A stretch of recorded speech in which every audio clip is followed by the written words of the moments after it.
आज दलितांना रस्त्यासाठी रस्त्याची बारी आल्या। देवराष्ट्रेत गावात आमच्या जमिनी कवडी मोल पैशाने घेऊन आमच्याच लोकांना पाय ठेवून न देणाऱ्या त्या जातीवादी हरामखोराला न्याय मागण्यासाठी, हरामखोराच्या विरोधात न्याय मागण्यासाठी आज आम्ही तोडगा करण्यात आलो।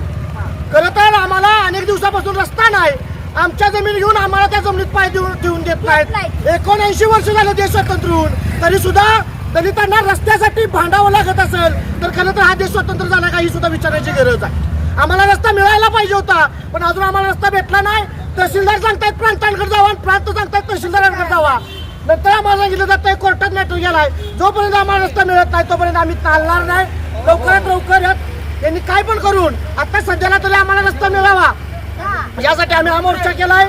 लवकरात लवकर प्रांत तहसीलदारांनी या निर्णय घ्यावा। एकीकडे मुख्यमंत्री म्हणतायत की कुठल्याही शेतात जाणारा रस्ता कोण अडवत असेल तर त्याच्यावर तत्काळ कारवाई करावी, मग पोलीस प्रशासनानं अजून कारवाई काय केली नाही रस्ता अडवल्यानंतर? काय करताय का चिंचणी पोलीस स्टेशन ही पण ही सुद्धा विचार करण्याची गरज आहे। चिंचणी पोलीस स्टेशन मध्ये ज्या लोकांना रस्ता अडवलाय, ज्या लोकांनी रस्ता अडवलाय त्याला चिंचणी पोलीस स्टेशन साहेब खुर्चीवर बसवतोय आणि दलित लोक गेले की बाहेर बसवतोय। हा भेदभाव सुद्धा चिंचणी पोलीस स्टेशन मध्ये साहेब करायला लागले। हे भेदभाव आम्ही खपवून घेणार नाही। तो या हजारो माणसांसमोर म्हणतोय की मी चिंचणी पोलीस स्टेशन मध्ये 1 लाख रुपये दिले, ती याची शहानिशा केली पाहिजे।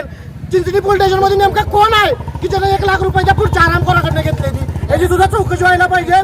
तो म्हणतोय मांगामारांची घरं नाही, ती एवढे पैसे मी पोलीस स्टेशनला दिले, ती घरं इकडून सुद्धा भागणार नाही।